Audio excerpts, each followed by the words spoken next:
In this video, I want to talk a little bit more about styles in Capture One, especially a couple of the new ones that came out under the name of Latitude, Deep Forest, and Sunbound.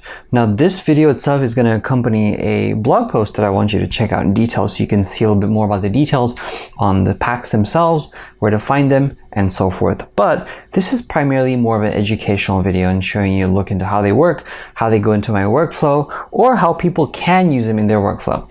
Before I begin, these images were provided by Capture One and they were shot by Osra, who is an amazing photographer in Denmark. So go check out her work, and thank you so much, Osra, for these beautiful images.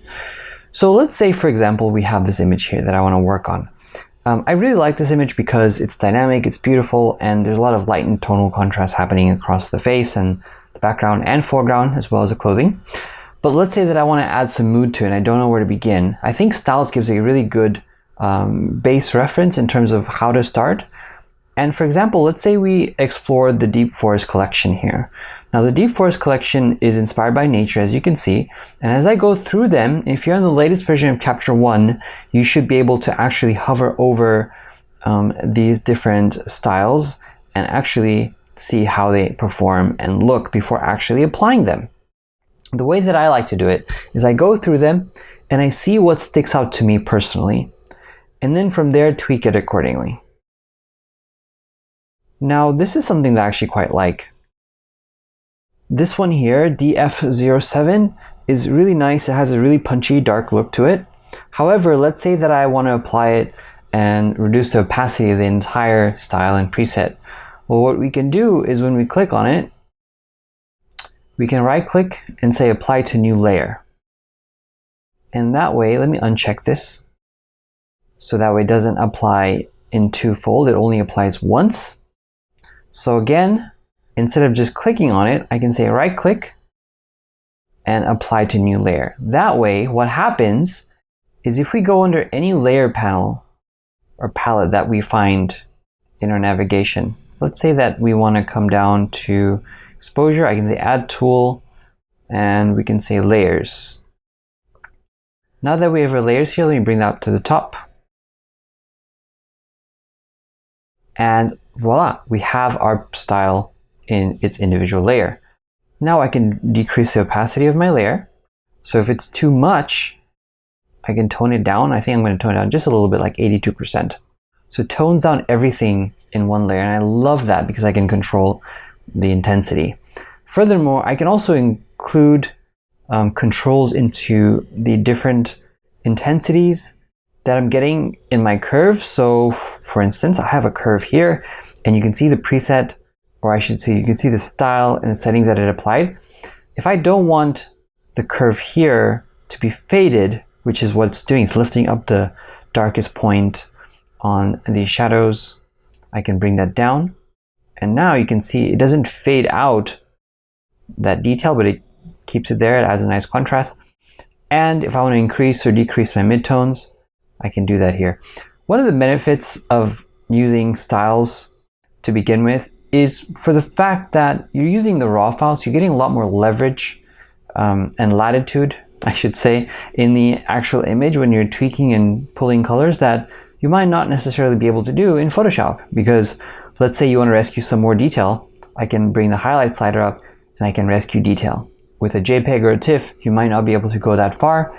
And that's why I think using styles in the raw stage is a pretty good idea. Now, keep in mind that if for whatever reason you want to keep your color work to the end, then you want to use something else later rather than doing it now. But this is a good idea of seeing the potential possibilities of your image. As a retoucher myself, I don't get the opportunity to necessarily always play with the raw files when it comes to color grading beforehand, because clients always change their mind to what they want the final image to look like based on their own clients. If you're working with art directors and editors at magazines, they might have a different suggestion where we need to easily modify that and so forth.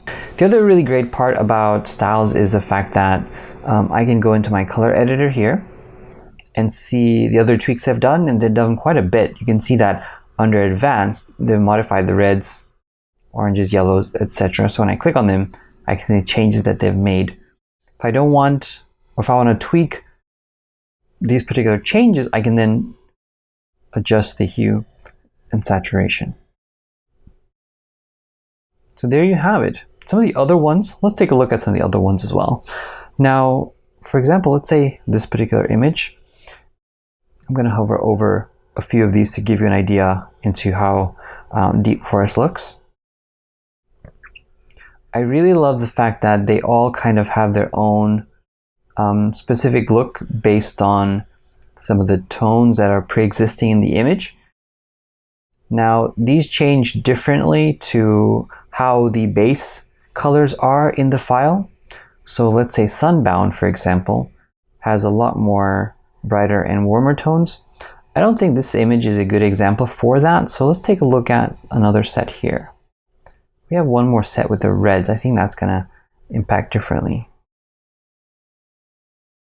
You can see how each has their own different look based on what you try to do, and then from there you can tweak and modify it. So if something sings to you, if something looks good to you visually, you can then easily tweak and pull from there. Now let's see how it looks with latitude.